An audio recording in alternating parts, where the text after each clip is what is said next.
Just be quiet, don't speak, okay? Stand up. An officer begins his initial assessment. A father explains the suspect's sudden return. He forced them to separate earlier, making some highly disturbing allegations here. The deputy clarifies the suspect's age. He is 18. Understood. The father details the suspect's predatory behavior, claiming his son was targeted. When? Just 2 days prior. The deputy notes the timeline. Now the situation has escalated quite dangerously. The suspect is allegedly carrying firearms, threatening to take revenge on everyone here. He is currently hiding out in a shed, armed. The caller believes the suspect is carrying a weapon. His adult daughter is currently with him? Yes, but she is not permitted there. She belongs back at the main house. The daughter is 20. They are both legal consenting adults. But still, she needs to return home. However, the suspect is actively trespassing on this property. They want him officially charged. The officer agrees to file it.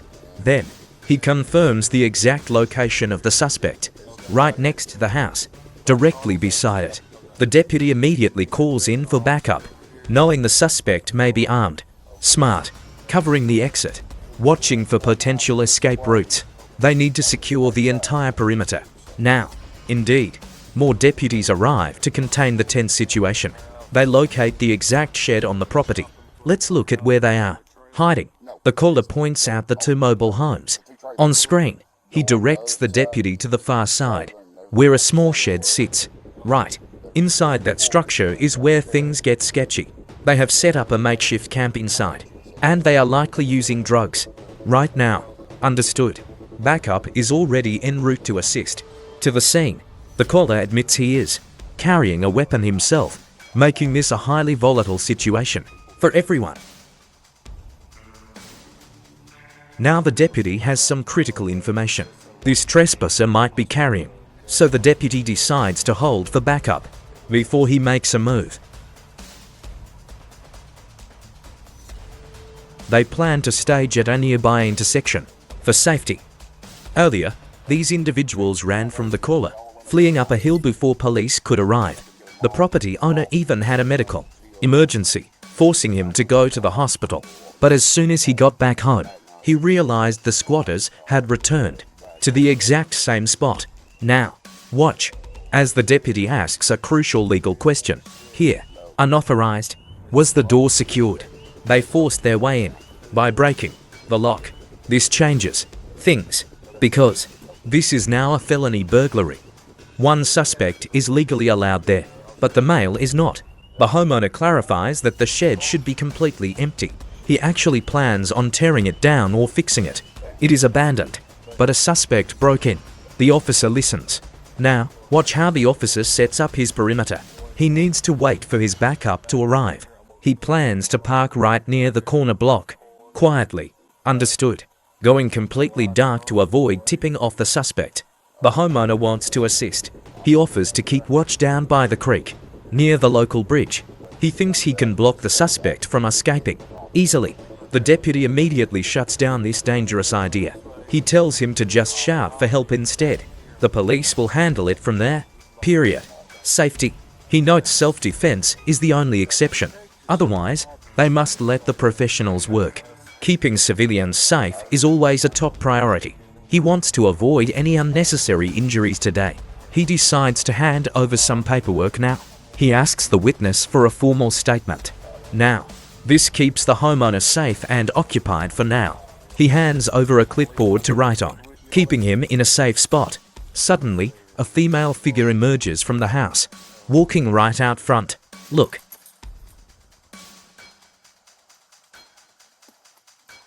The deputy identifies her as the suspect's daughter. Is the suspect sleeping? He tries to gather critical intelligence about the suspect. He asks for the girl's name, confirming the detail. Kylie. Right. Kylie. Yes. Is the suspect asleep? James. First, they check for weapons. Negative. He double checks. Confirmed. Now, the deputy wants bystanders cleared out. The citizen tries to debate him, but the officer insists on immediate evacuation. He directs her to head to her father, promising they will speak after the scene is safe. You and I know crowd control is vital here. He is pleading for her cooperation. Incidents like this can turn violent quickly. Civilians must stay back. The deputy delivers a very firm warning now. Threatening arrest for obstruction usually gets results. He uses her name to build compliance. Giving direct commands is a key tactic. He sets a hard boundary for her safety, pointing out a safer zone for her, away from danger. Now he focuses attention on the other bystander. He coordinates the approach plan with his partner. They prepare to engage the suspect. He orders everyone else indoors. Confusion. Bystanders often claim ignorance during high-pressure calls. This is a common reaction they face. He gathers quick intel. She hesitates. Domestic situations are unpredictable. Acknowledged. He wants her out of the potential crossfire. He promises to get her statement soon. Keeping the area clear prevents civilian casualties.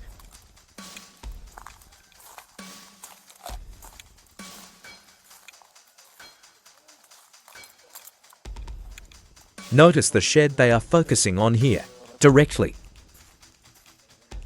A structure without windows presents high tactical risks. They immediately work to establish a tight perimeter. For containment, the officer coordinates with dispatch for backup. They prepare to initiate loud callouts. The goal is to coax the suspect outside safely.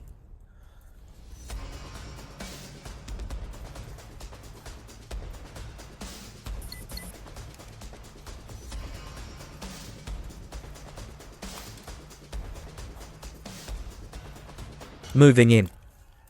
Let's see how they handle that open door. Dangerous. Officers establish a perimeter, demanding they exit.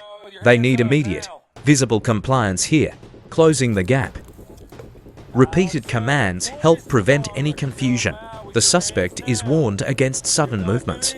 This tense standoff is beginning to resolve. Officers focus entirely on his hands. Full visibility is crucial to ensure officer safety. The suspect finally steps into view. Turning him around limits his line of sight. This reduces the threat. Phones can easily be mistaken for a weapon. He is told to keep his hands high. They immediately check the waistband for hidden weapons. Lifting the shirt is standard procedure right here. Slow movements prevent any sudden escalation. Slow. He immediately starts pleading his innocence. Officers ignore the talk and maintain control. Total compliance is the only option right now. Walking backward keeps him off balance and disoriented, guiding him by voice alone. Still protesting, the officer shuts down any verbal distraction, keeping him blind to them. He complies. No room for error. Maintaining absolute discipline during this tense final approach, bringing him to his knees. Still focusing on those hands. He is confused. Suspects often try to debate during an arrest, calling the police actions crazy. A strange claim. Officer clarifies his status.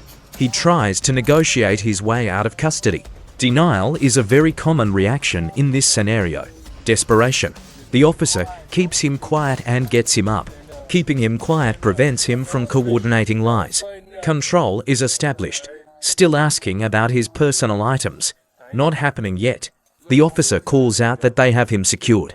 Now they transition to clearing the rest of the property. The suspect immediately tries to plead his innocence. Unbelievable. The deputy immediately shuts him down.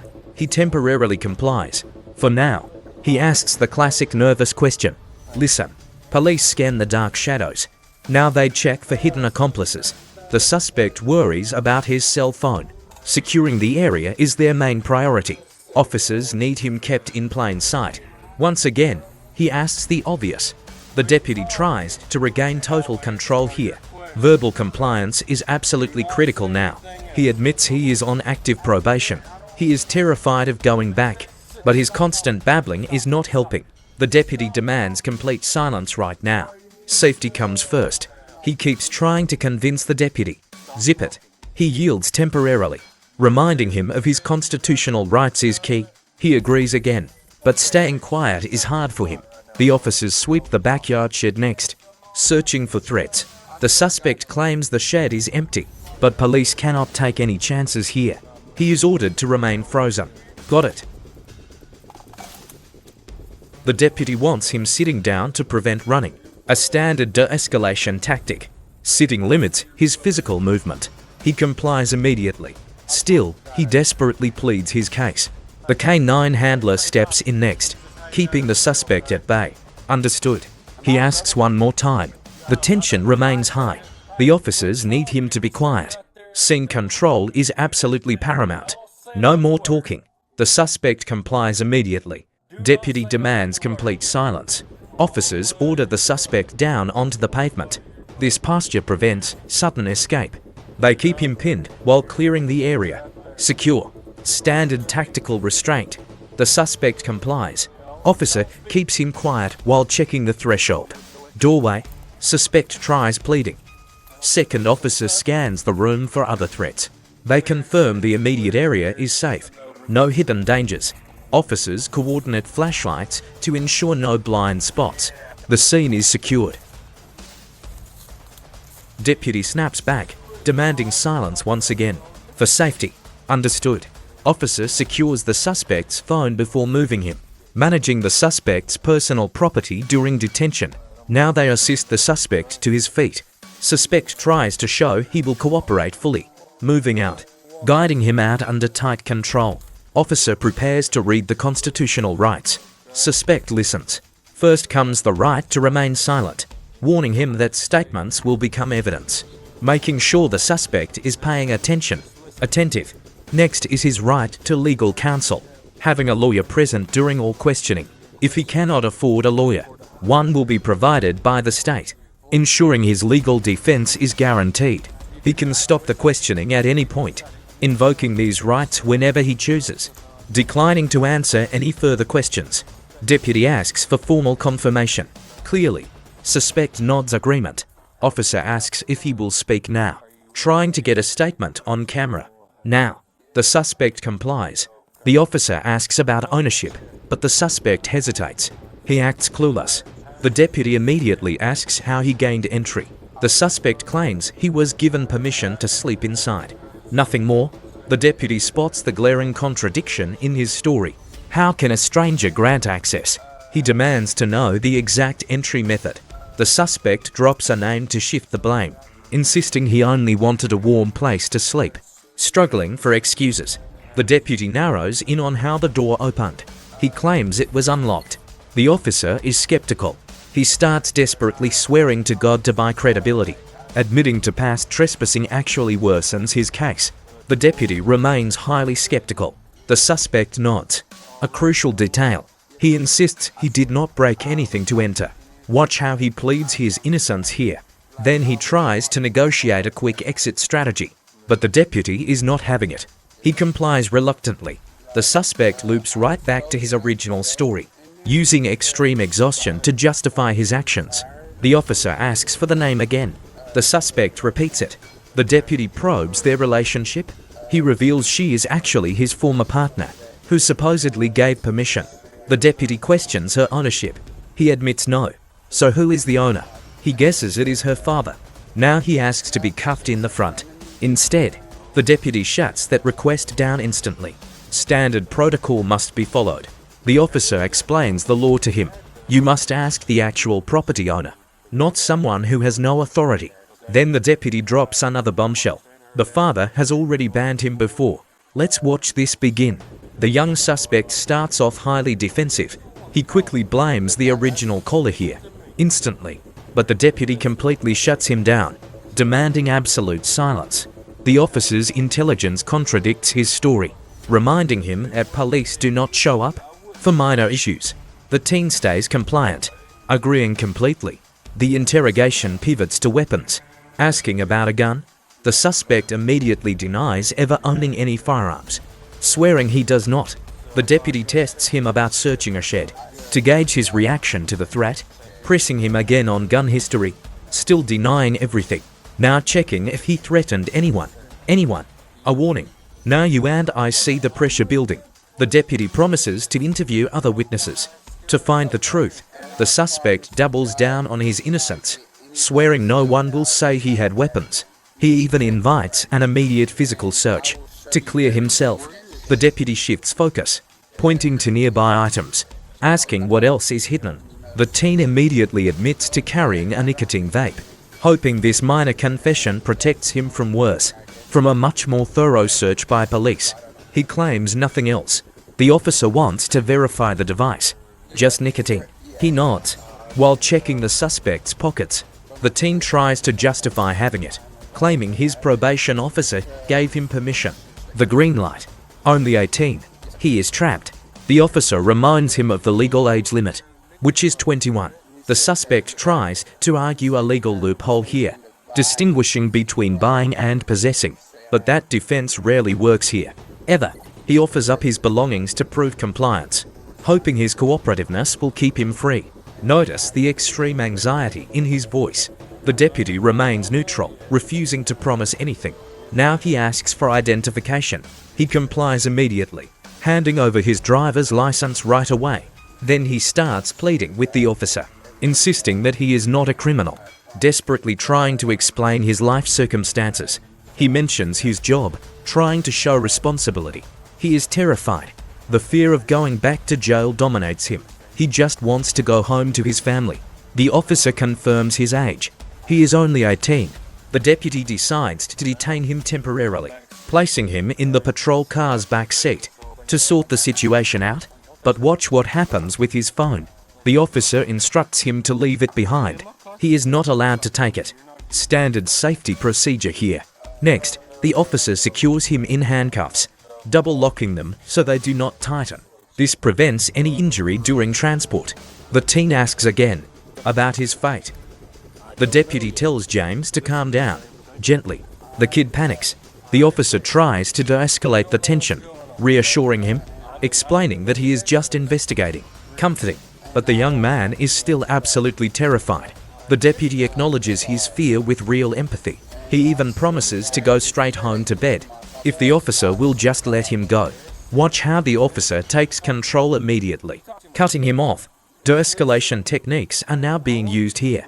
The deputy is trying to regulate the suspect's breathing. Securing him in the patrol car is next. This keeps the suspect from panicking any further. Setting clear expectations is vital in these moments. The deputy promises to address his concerns later on, but the active investigation must take priority first. Procedure always comes first here. Now, the suspect tries fishing for information. Confused, he immediately asks the question everyone in handcuffs dreads. Tonight, the deputy decides to be completely upfront here. He confirms arrest is a very real possibility.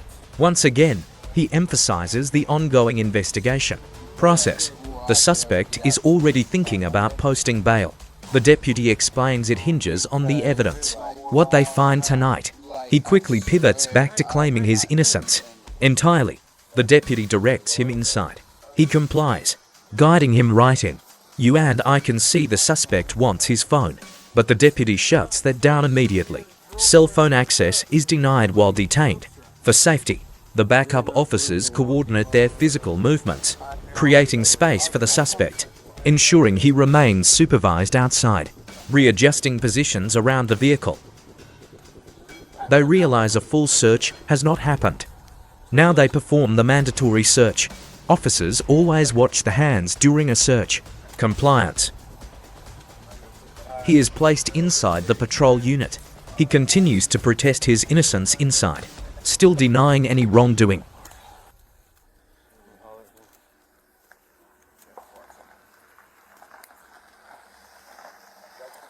Let us pay attention to the vehicle search.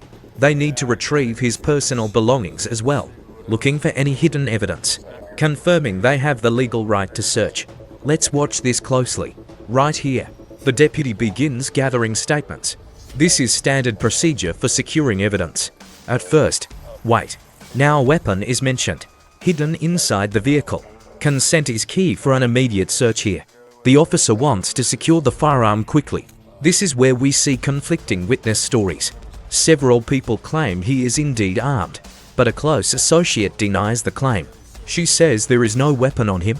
Officers have to spot the deception here, covering for a suspect. It is a common pattern. Understandable. Getting background on the witness. 20.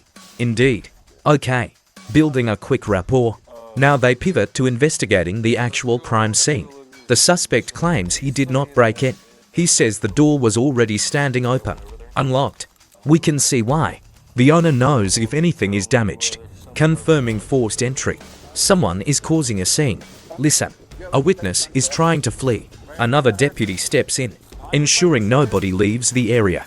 They need to calm the situation down first, reassuring the frantic witness. Keeping her secure there. She woke up the people inside the residence. Just now, look at this door, pointing out how it should be locked. See, they busted a 2x4 off. This is clear physical proof of a break-in. Door. Notice how they are focusing on that specific door. The officer begins taking photo evidence. Now.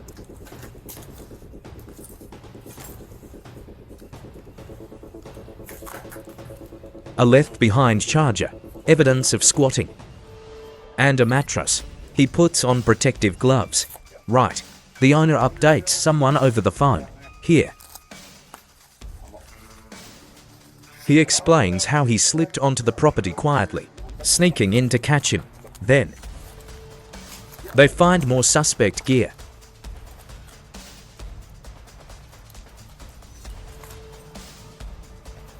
Indeed. Moving on. Yes. Okay.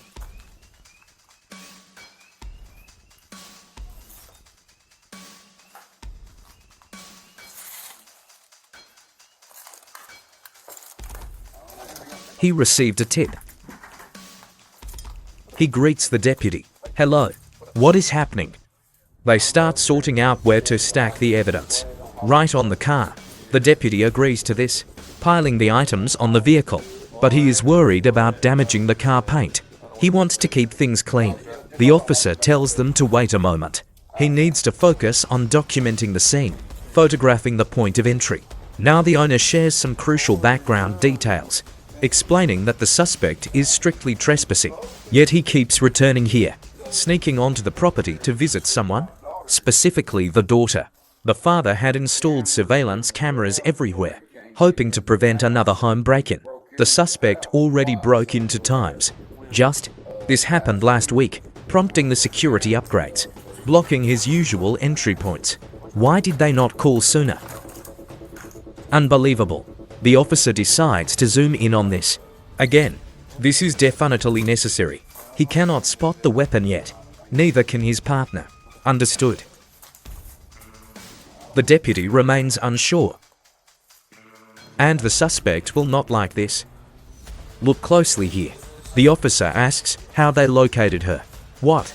The deputy asks again about her location. Cameras. She also stated her destination earlier. She was visiting Thomas. The officer asks him to hold this. The officer needs to take photos. It is crucial to preserve the scene first. Notice how that door was left open. A 2x4 should block it. The officer secures the evidence before moving forward. He plans to photograph the entry point. Right there.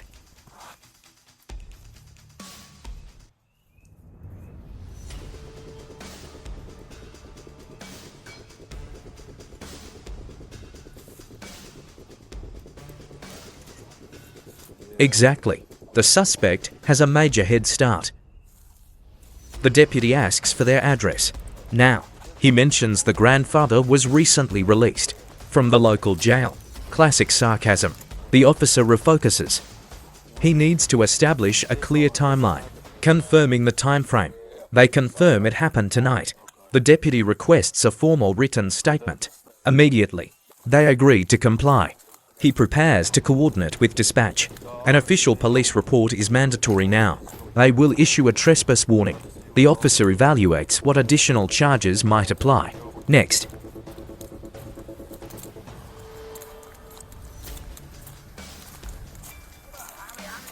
Just another day on patrol.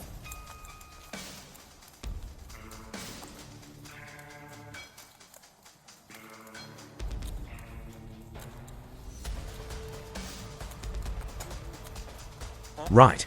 The officer begins by questioning a witness about the address, but nobody seems sure, so the deputy decides to ask him directly. He presses the suspect, James, for his location. James gives a specific street address. Unclear. He repeats the street, but the location is still confusing. James tries pointing him towards some luxury apartments. The deputy tries to pin down the city. They are currently working in Pulaski County. He looks for landmarks, mentioning a giant horse statue nearby, mentioning Pine Bluff instead. He keeps stumbling, trying to remember if it is Piney Ridge. Right. They are trying to find where he lives. Exactly. Why? He shifts focus. James complies. Now comes the most critical question. James listens closely. Has he been drinking tonight? A direct confession. Surprisingly honest here. No hesitation. Caught. But he claims he is sober now. The officer is not buying it. The odor of alcohol is a dead giveaway. Absolutely reeking. James decides it is best not to lie anymore. Smart. The deputy actually appreciates the honesty. A rare moment of cooperation. Then James mentions a prior under 21 charge, confirming his troubled driving history. He openly admits he made a mistake. The officer tells him to stay put. James tries to ask something else, but he is immediately shut down.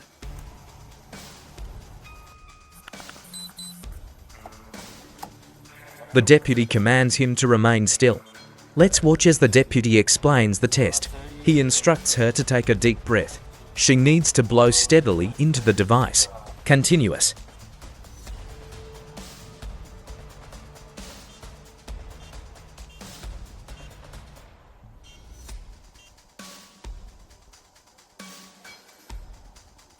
Exhale. The officer keeps urging her to keep blowing. This ensures a proper sample is captured. Finally, the machine registers it. The deputy watches the digital readout carefully, waiting for results. The system processes the sample.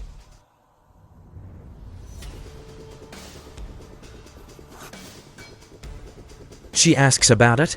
She blows .087. She wants to know. We can see she's over the limit. Driving means an automatic DUI. She acknowledges it. She claims she wasn't driving. Now, the officer secures her in the back. He officially tells her she is under arrest and will be transported to jail. Her charges will be explained later. At booking, she is ordered to cuff up immediately. She asks about the severity of charges. She keeps asking what she is facing. The deputy decides to explain it later. Later, she asks if she can get released soon. By tomorrow. Until Monday.